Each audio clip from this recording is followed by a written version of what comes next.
পৃথিবীতে মানুষ বানানোর 3 ক্যাটাগরি। ক্যাটাগরি নাম্বার 1, মাও নাই বাবাও নাই। এই সিস্টেম আল্লাহ কারে বানাইছে? কথা বলেন। আবার শুধুমাত্র মা আছে বাবা নাই, এই সিস্টেমে কাকে বানালেন? আবার বাবাও আছে মাও আছে, এই সিস্টেমে কারে বানালেন? আমাদেরকে বানালেন। আবার সাইয়েদনা আদমকে আল্লাহ যখন বানালেন, তিনি বানালেন মিন তিনিন লাযিব, এঁটেল মাটি থেকে বানালেন। এঁটেল মাটি দিয়ে কাঠামো বানানো যায় না, স্ট্রাকচার করা যায় না। এঁটেল মাটি জমিন থেকে নিয়ে আল্লাহ রেখে দিলেন 40 বছর। চিল্লায় বলেন কয় বছর? আর আকাশকে বললেন ইয়া সামাউ আমতিরি আলাইহি 40 সানা, ও আকাশ এই মাটির উপরে 40 বছর তুমি বৃষ্টি দাও। 40 বছর এঁটেল মাটির উপরে বৃষ্টি জমতে জমতে জমতে জমতে এটা হয়ে গেল হামাইম মাসনুন, কাদামাটি। সুবহানাল্লাহ পড়েন। কাদামাটি থেকে গেল 40 বছর। কাদামাটি থেকে আল্লাহ সাইয়েদনা আদম আলাইহিস সালামের ডাইস বানালেন। তারপরে আল্লাহ সূর্যরে বললেন ইয়া শামসু হাররিকি আলাইহি 40 ইয়াউমা, ও সূর্য এবার আদমের কায়ার উপরে, মূর্তির উপরে তুমি 40 বছর সূর্যের আলো দাও। 40 বছর সূর্যের প্রখর ও তীব্র তীর্যক তাপে এবং কিরণে আদম হয়ে গেছে এখন সলসলিন কাল ফাখার, টোকা মারলে ঠন ঠন করে। সুবহানাল্লাহ পড়েন। এখনো রুহের ফুৎকার দেয় নাই এখনো, কিন্তু কেটে গেছে 120 বছর। 340 কত? 120 বছর চলে গেল। এই বিশাল লম্বা সময়ে আল্লাহ বললেন লাম ইয়াকুন শাইআম মাযকুরা, উল্লেখ করার মতো আদম কিছুই ছিল না। রুহের ফুৎকার যেহেতু দেয় নাই 140 বছর, এটা এঁটেল মাটি, পরে ছিল কাদামাটি, এরপরে হয়েছে মূর্তি, ঠনঠনে মূর্তি। উল্লেখ করার মতো আদমের জীবনে 124 বছরে কিছুই ছিল না। চিল্লায় বলেন ঠিক কিনা? আবার আমরাও যারা সলিমুদ্দিন কলিমুদ্দিন, আমরাও আমাদের মায়ের পেটের ভেতরে প্রথমে ছিলাম 40 দিন। বুখারীর বর্ণনা ইন্না আহাদাকুম ইউজমাউ খালকুহু ফি বাতনি উম্মিহি 40 ইয়াওমান সুম্মা ইয়াকুনু নুতফাতান মিসলা যালিক সুম্মা ইয়াকুনু আলাকাতান মিসলা যালিক ফায়াতি ইলাইহিল মালাকু ফায়ানফাখু ফীহির রূহ। আমরা যারা সলিমুদ্দিন কলিমুদ্দিন, আমরা আমাদের মায়ের পেটের ভেতরে 40 দিন ছিলাম নুতফা, এক ফোঁটা বীর্য। তারপরে 40 দিন ছিলাম আলাকা, রক্তপিণ্ড। তারপরে 40 দিন ছিলাম মুদগা, গোশতপিণ্ড। 340 120 দিন। কয় দিন? এই 120 দিনের লম্বা সময়ে লাম ইয়াকুন শাইআম মাযকুরা, উল্লেখ করার মতো আমরা আসলে কিছুই ছিলাম না, কারণ মানুষই তো হয় নাই, ডিফর্ম বেবি, এখনো দেহের আগাগোড়া কিছু হয় নাই। 120 দিন পর ফেরেশতা এসে আমার দেহের মধ্যে ফুৎকার দিয়ে যায়, তখন আমার হার্ট পার্টিশন চালু হয়ে যায়, আমার হার্টবিট চালু হয়, সিস্টোলিক ডায়াস্টোলিক। এই যে ধপ ধপ ধপ, এই প্রেশারটা ছাড়া মানুষ বাঁচে? ফুসফুসের কাজ কি? খালি ধপ ধপ করে, দম টানে আর দম নেয়, দম ফুরাইলে ঠুস। হায় রে মানুষ রঙিন ফানুষ, দম ফুরাইলে তবু তো ভাই কারোরই নাই একটুখানি। হায় রে মানুষ রঙিন ফানুষ, রঙিন ফানুষ, হায় রে মানুষ। সুবহানাল্লাহ। আমরা ছিলাম নুতফা, আলাকা, মুদগা, sperm drop, then blood clot, and finally the little flesh. আমি আমার এমফিল রিসার্চ করেছি এটার উপর। এটার ইংরেজিতে বলে এমব্রায়োলজি, ভ্রূণ তত্ত্ব। How the little embryo develops in mother ওম, মায়ের পেটে এই ছোট্ট ভ্রূণ, এটা কেমন করে শুক্রাণু ডিম্বাণু থেকে 8 মাস 10 মাস 9 মাস পরে কেমন করে জমিনে আসে। How the little embryo develops in mother ওম, মায়ের পেটে কেমন করে ডেভেলপ করে। একেবারে ক্ষুদ্র ছিলাম আমি, তুচ্ছ ছিলাম আমি, নগণ্য ছিলাম আমি। আমার কোনো নাম ছিল না, আমার কোনো গ্রাম ছিল না, আমার কোনো পরিচয় ছিল না। এখন দুনিয়াতে আমাদের পরিচয় আছে না নাই? কিন্তু মিজানুর রহমান আজহারি একটা সময়ে লাম ইয়াকুন শাইআম মাযকুরা, তোরা কেউ চিনতো না, তোর নামটাও কেউ জানতো না, উল্লেখ করার মতো তুই কিছুই ছিলি না।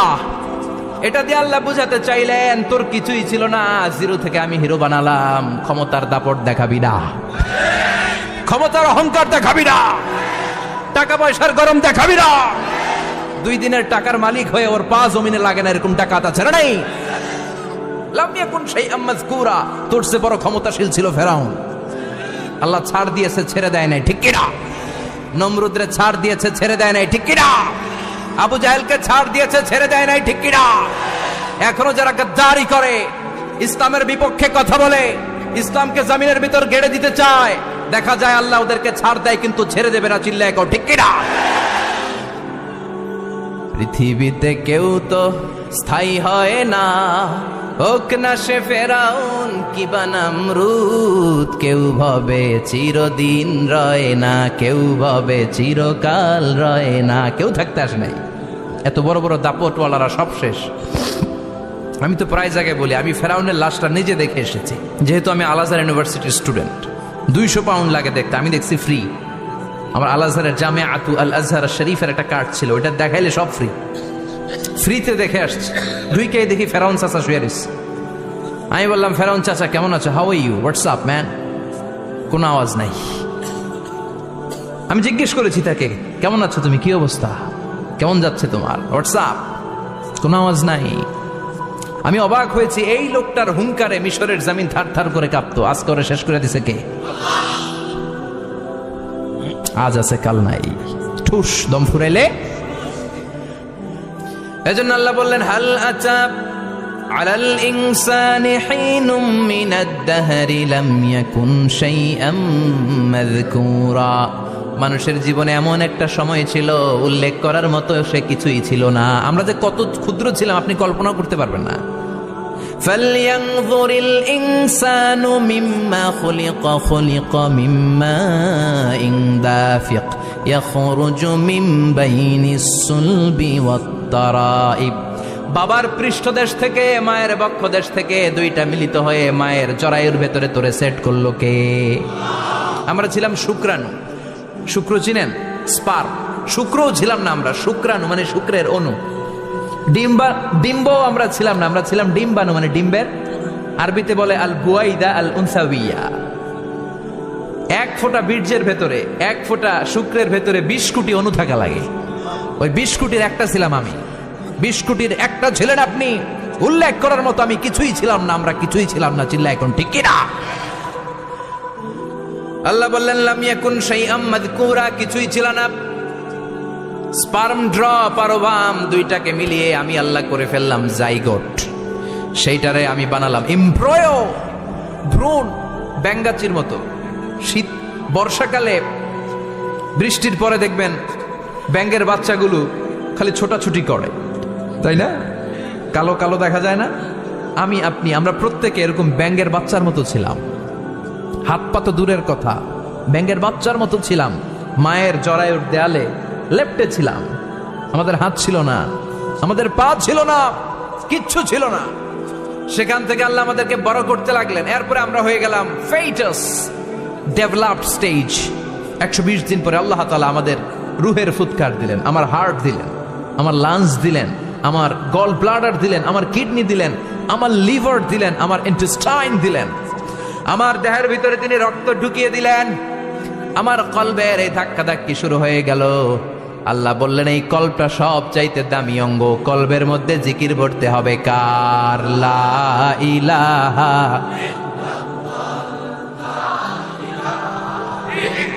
লা ইলাহা ইল্লাল্লাহু মুহাম্মাদুর রাসূলুল্লাহ সাল্লাল্লাহু। কলবের ভেতরে ভরতে হবে আল্লাহর জিকির। অনেকেই কলবের ভেতরে ভরে আয়না, আছে না নাই? আয়না বসাইয়া দে মোর দয়াল বাবা, কেল্লা কাবা আহেনার কারিগর, আয়না বসাইয়া দে মোর।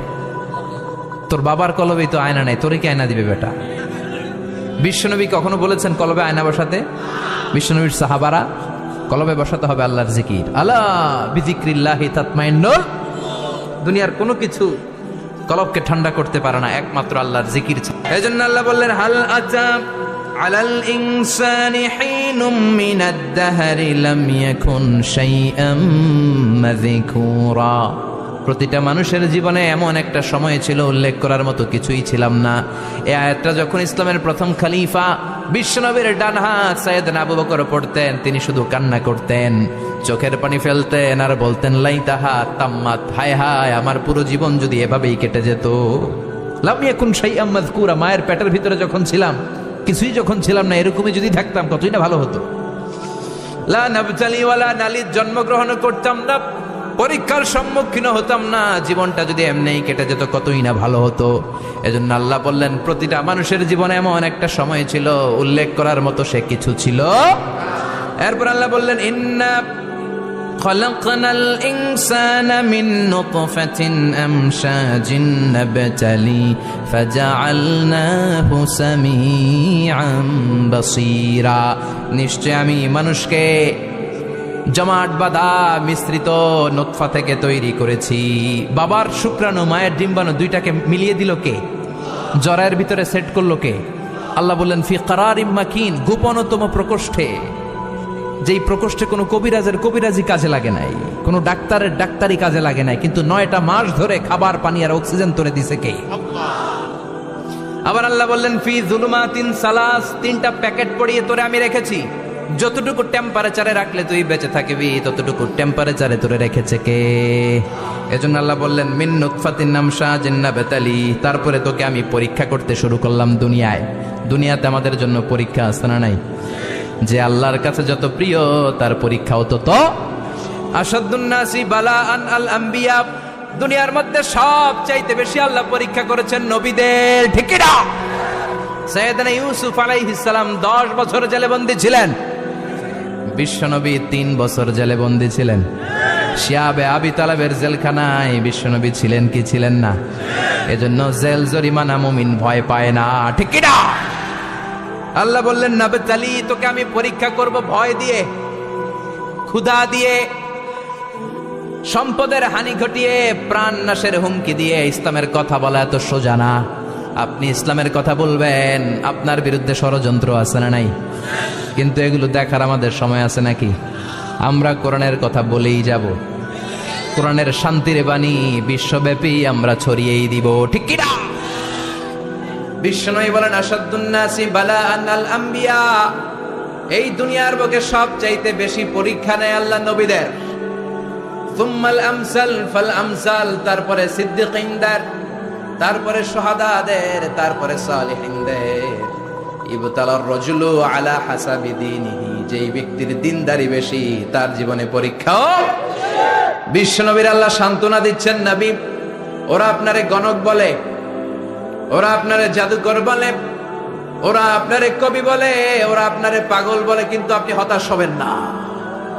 একটার পর একটা পরীক্ষা আপনার উপর চেপে বসেছে, এগুলো দেখে ভয় পাওয়ার কোনো কারণ নাই, কারণ মুমিন ভয় পায় না। চিল্লায় এখন ঠিক কিনা? ও নবী আপনি বিচলিত হবেন না, হতাশ হবেন না। আপনার আগে যেই নবীরা ছিল তাদের জীবনেও পরীক্ষা ছিল কি ছিল না? আমি আমার খলিল ইব্রাহিমকে অনেকগুলো পরীক্ষা নিয়েছি, প্রতিটা পরীক্ষায় সাইয়েদনা ইব্রাহিম পাশ করেছে। বিশ্বনবীকে আল্লাহ সান্ত্বনা দিচ্ছেন, সুবহানাল্লাহ পড়ে। বিশ্বনবী হতাশ হবেন না, ডোন্ট বি স্যাড, লা তাহজান, নেভার লুজ হোপ। ও নবী আশা হারাবেন না। আপনার উপর যেমন পরীক্ষা আছে, সাইয়েদনা ইব্রাহিমের উপরও পরীক্ষা ছিল। সবার উপর আমি পরীক্ষা নেই।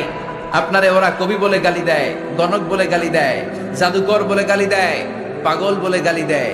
যুগের ব্যবধানে এই গালিগুলো আছে, কিন্তু নামগুলো চেঞ্জ হয়েছে। চিল্লা এখন ঠিক কিনা? এখন আমাদেরকে কবি বলে না, গণক বলে না, পাগল বলে না, এখন আমাদেরকে বলে কাঠ মোল্লা, এখন বলে রাজাকা, এখন কই যুদ্ধাপরাধী। গালি আছে না নাই?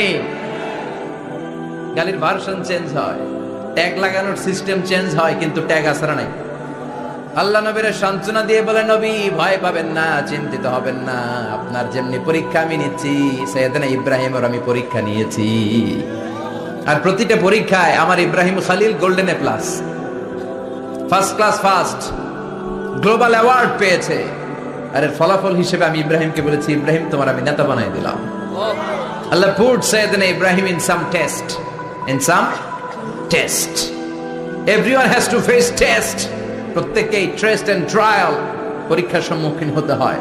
And সাইয়েদনা Ibrahim successfully overcome all the tests. Allah said, Ibrahim, I'm gonna make you the leader. সুবহানাল্লাহ পড়েন। একটার পর একটা পরীক্ষা আল্লাহ নেয়ার পরে যখন দেখলেন একটা তো ফেল করে না, আল্লাহ খুশি হয়ে বললেন, যাও, ইন্নী জাইলুকা লিন-নাসি ইমামা। ইব্রাহিম আমি মুত্তাকিনদের জন্য, গোটা বিশ্বের মানুষদের জন্য তোমার ইমাম বানায় দিলাম। কত পরীক্ষা যে উনি ওনার জীবনে দিয়েছেন, কত কঠিন রাস্তা যে তিনি পাড়ি দিয়েছেন তার কোনো শেষ নাই। সর্বপ্রথম পরীক্ষা ছিল ইলকাউহু ফিন্নার, অগ্নি পরীক্ষা। কি পরীক্ষা? নমরুদ বলল, ইব্রাহিম ঈমান ছেড়ে দাও, তাহলে জানে বেঁচে যাবা, নাইলে আগুনে ফেলবো।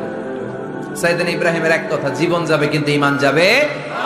ঈমানের পথে অবিচল থেকে আমার মরণ যেন হয়, তোমারই কাছে মিনতি আমার, তোমারই কাছে মিনতি আমার। মহামহিম দয়াময়, ঈমানের পথে অবিচল থেকে আমার মরণ যেন হয়। পড়ে না আরো জোরে পড়ে না আমিন। নমরুদ বলে, ঈমান ছেড়ে দাও, তা না হলে আগুনে ফেলবো। সাইয়েদনা ইব্রাহিম বলে, জীবন যাবে কিন্তু ঈমান যাবে। তার মানে আগুনের পরীক্ষায় পাস। চিল্লায় বলেন, আগুনের পরীক্ষায়। পরীক্ষা নাম্বার 2, একটার পর একটা পরীক্ষা নিতে আল্লাহ শুরু করলেন। আল্লাহ বললেন, ইব্রাহিম যাও, কলিজার টুকরা সন্তানকে আর হাজারকে, আমরা ওনারা ডাকি বিবি হাজরা, আমরা কি ডাকি বাংলাদেশে, আসলে নাম কি হাজার, যাও তোমার স্ত্রী হাজারকে মক্কার ধুধু প্রান্তরে ফেলে দিয়ে আস, ওখানে মানুষ নাই, প্রাণী নাই, জনমানব শূন্য, দেখি আমার কদ্দুর ভালোবাসো। বলতে দেরি, টু শব্দ নাই, মরুভূমিতে ফেলে দিয়ে আসলেন। তার মানে পরীক্ষা নাম্বার 2তেও, কথা বলেন, 2তেও। পরীক্ষা নাম্বার 3, আল্লাহ বললেন, ইব্রাহিম দেখি তোমার হৃদয়ে আমার জায়গা কতটুকু, যাও কলিজার টুকরা সন্তান ইসমাইলের গলার মধ্যে তলোয়ার লাগাও। সাইয়েদনা ইব্রাহিম বিয়ে করার পর থেকে আল্লাহর কাছে চাইতে চাইতে শেষ, মাগার সন্তান হয় না। ওনার প্রথম সন্তানটা হয়েছিল সাইয়েদনা ইসমাইল যখন জন্মগ্রহণ করেছে, ইব্রাহিমের বয়স ছিল 86 বছর। সুবহানাল্লাহ কইতে মনে চায় না? এই এলাকায় আসেনি 86 বছর বয়সে সন্তান হয়েছে? হ্যাঁ, এরকম শক্তিশালী পুরুষ কেউ আছে? 86 বছর বয়সে তো হাঁটতেই পারে না। কথা কন। সাইয়েদনা ইসমাইলকে যখন আল্লাহ তাআলা সাইয়েদনা ইব্রাহিমকে উপহার দিয়েছেন, তখন সাইয়েদনা ইব্রাহিমের বয়স, চিল্লায় বলেন কত? 86 বছর বয়সে যে কলিজার টুকরা সন্তানটাকে হাতে পেলেন, চাঁদের মতো সুন্দর ছেলে, আল্লাহ বললেন, দেখি আমার হৃদয়ে তোমার জায়গা কতটুকু, ইসমাইলরে জবাই করো। বলতে দেরি, ছুরি লাগাতে দেরি হয় না। তার মানে এই পরীক্ষায় পাস। একটার পর একটা আল্লাহ পরীক্ষা নিয়েছে, একটার পর একটা পরীক্ষা। আগুনের পরীক্ষায় পাস, ফ্যামিলি বিসর্জন দাও, পাস, কলিজার টুকরা সন্তানের গলায় ছড়ি লাগাও, পাস। এবার আল্লাহ বললেন, এরপর তোমারে বড় দায়িত্ব দিব, তোমাকে হজ প্রোগ্রামের এমডি বানাই দিলাম, ম্যানেজিং ডাইরেক্টর অফ হজ। সুবহানাল্লাহ কইবেন না? আল্লাহ বললেন, ইব্রাহিম বিশাল বড় কাফেলা বানাও, হজের আঞ্জাম দাও। সাইয়েদনা ইব্রাহিম বললেন, আল্লাহ দুদুমরু প্রান্তর, জনমানব শূন্য, মানুষ নাই, পাখি নাই, কেউ নাই, কিভাবে আমি হজের আঞ্জাম দেব? আল্লাহ বললেন, ইব্রাহিম হজ প্রোগ্রামের ম্যানেজারগিরি করতে চাইলে 3টা পেশা তোমাকে বেছে নিতে হবে। কয়টা? এই 3টা পেশা এর সমন্বয়ে তুমি হজের প্রোগ্রামের আঞ্জাম দিতে পারবে। পেশা নাম্বার 1, তোমার রাজমিস্ত্রির কাজ করতে হবে। পেশা নাম্বার 2, তোমার ঝাড়ুদারগিরির কাজ করতে হবে। পেশা নাম্বার 3, তোমার মুয়াজ্জিনগিরি করতে হবে। সুবহানাল্লাহ কইবেন না? وَإِذْ يَرْفَعُ إِبْرَاهِيمُ الْقَوَاعِدَ مِنَ الْبَيْتِ وَإِسْمَاعِيلُ رَبَّنَا تَقَبَّلْ مِنَّا إِنَّكَ أَنْتَ السَّمِيعُ الْعَلِيمُ। সাইয়েদনা ইব্রাহিম আর কলিজার টুকরা সন্তান ইসমাইলকে নিয়ে রাজমিস্ত্রির কাজ শুরু করে দিলেন। আল্লাহু আকবার। কাবা ঘর ভেঙে চুরমার, বাপ বেটা মিলে রাজমিস্ত্রির কাজ, পাথর কেটে কেটে বাপ বেটা মিলে কাবা ঘর বানায়। পেশা নাম্বার 1 শেষ। পেশা নাম্বার 2 ঝাড়ুদারগিরি। পেশা নাম্বার 2 কি? আল্লাহ বললেন, তাহহিরা বাইতিয়া লিত-তাইফিনা ওয়াল আকিফিনা ওয়ার রুকআইস সুজুদ। মসজিদেরি ঝাড়ু বারদার হোক আমারে হাত, শোনো আমারে মুনাজাত, শোনো শোনো ইয়া ইলাহি আমারে মুনাজাত, শোনো আমারে মুনাজাত। পড়েন আমিন। আল্লাহ বললেন তাহেরা, পরিষ্কার করো মানে ঝাড়ু দাও। বাইতি আমার কাবা ঘর, লিত্তাইফিনা তাওয়াফকারীদের জন্য, ওয়াল আকিফিনা ইতিকাফকারীদের জন্য, ওয়ার রুকআইস সুজুদ রুকুকারীদের জন্য, সিজদাকারীদের জন্য। ঝাড়ু দাও। বাপ বেটার রাজমিস্ত্রিগিরি শেষ, এবার ঝাড়ুদারগিরি শুরু। সুবহানাল্লাহ।